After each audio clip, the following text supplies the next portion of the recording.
Hello friends, welcome again. Next topic we are having is the optimal page replacement algorithm.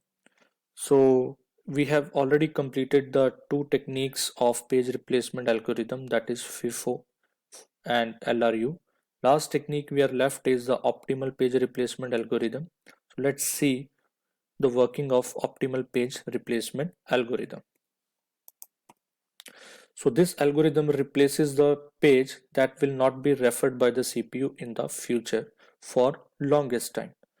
So we are talking about the future time, which means that it is practically not impossible to implement, but this is because the pages will not be used in the future for longest time that cannot be predicted. So let's understand the concept of optimal page replacement with the same numerical as we have taken in the FIFO as well as LRU case.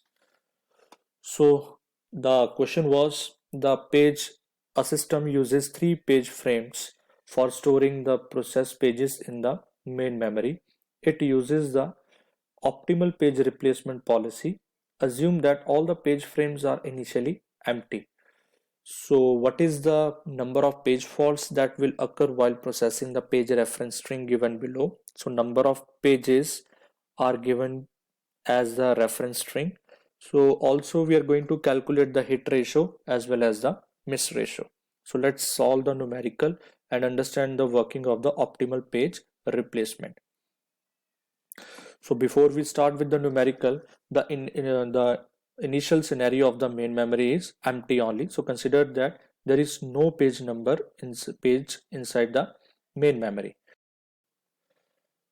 So these partition basically represent the frame numbers only. So we are taking in our example as frame number 1, frame number 2, frame number 3.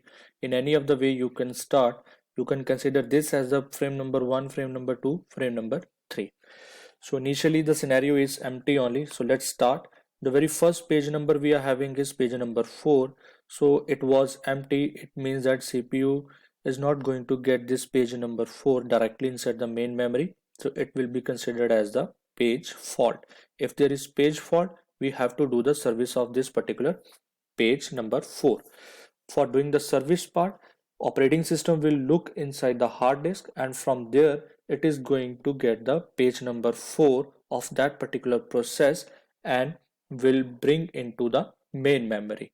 So this particular tick represents the page fault. So after doing the service of page number 4, next request is of page number 7. So again CPU is not going to get the page number 7 directly, so again it will be considered as the page fault. So after doing service of this page number 7, so anywhere we can put where we are going to get the vacant space inside the main memory. So then we are having the next request is of page number 6. So in the page number 6, again CPU is not going to get directly, again it is considered as a page fault. So it means again we are going to do the service of this page. So again it is considered as a page fault only. So then the next request we are having is page number 1. So again page number 1 is not available inside the main memory. So it means again it will be treated as the page fault. So after doing the service of this page number 1, now there is no vacant space. It means we have to first of all create the space. So how we are going to create the space? By doing the page replacement. So these only techniques we are doing over here. So now this optimal page replacement says that whatever the page number we are replacing with the new request, that page number should not be used in the future for so long time. So in the LRU we were looking in the past, but in the case of optimal we are looking in the future. So in the future we will see whatever the page number we are going to replace, it should not be used in the future for so long time. Like the page number 6, if we are talking about 6, so see 6 right now here only it is we are going to use. 7 immediate after this page replacement only we are going to use this. But page number 4, see there is no use of page number 4 in the future. So it means that easily we can replace our new request with the page number 4.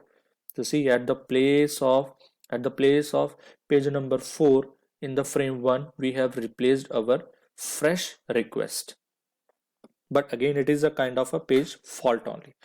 So up to now we got total 4 number of page faults. So then the next request is of page number 7. So CPU is going to get this page number 7 directly inside the main memory. So it will be considered as the page hit, the best case. Then again request is of page number 6. So page number 6, again CPU is going to get this page number 6 directly inside the main memory, which will be the again best case, the page hit situation. Then we are having the page number 1. Again it will be considered as a hit page hit. Why? Because directly CPU is going to get the page number 1 inside the main memory. Then is the request of the page number 2. Now page number 2, again there is no page number 2 which is available in the main memory. So it means that it is considered as the page fault. If there is a page fault, then we have to do the service. After doing service, now we are going to replace this page. Now with what page number we are going to replace? We have to see out of this 671 which page number is not used in the future for so long time. Like 7 will be used immediate after this 2, then we are having 2 only.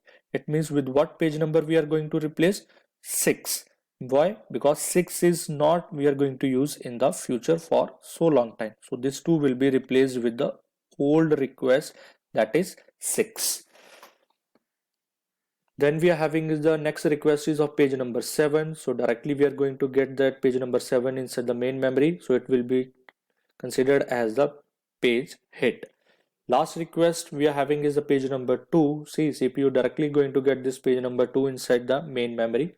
So again it will be considered as the page hit. So after doing all these things, we can calculate the number of page hits as well as number of page faults. So first of all, the total number of references we are having is 10, as we have already seen page number 1, 2, 3, 4, so on up to 10. So what are the number of page faults? So this tick was representing the number of page faults. So number of page faults easily we can calculate 1, 2, 3, 4, 5. So total number of page fault occurred is equal to 5. Similarly, out of 10 total number of string references, 5 we got the number of page fault. Easily we can calculate the number of page hits, or we can prove this thing also. Page number 1, which is considered a page hit 1, 2, 3, 4 and 5. So see, 5 are the number of page hits. Then we can calculate the hit ratio. How we are calculating the hit ratio? The formula is total number of page hits that we have just right now we have calculated over total number of references. Total number of references were given in the question only, that is 10. So how we are going to calculate now? 5 by 10. So in the answer we are going to get is 0.5, and if I am going to write this in the percentage form, so 50% I got, that is hit ratio. In the similar way we can calculate the miss ratio also. So how we can calculate the miss ratio? The formula is same, that is total number of page misses. Earlier was page hits, now it is page misses divided by total number of references. So what is the miss ratio, miss pages now? 5 upon 10. So what output I'm going to get, what answer I'm going to get? That is 0.5 in the decimal form, or you can say in the percentage form I'm going to get is 50%. So that's all from the optimal page replacement algorithm now. I hope you got the working of this particular algorithm.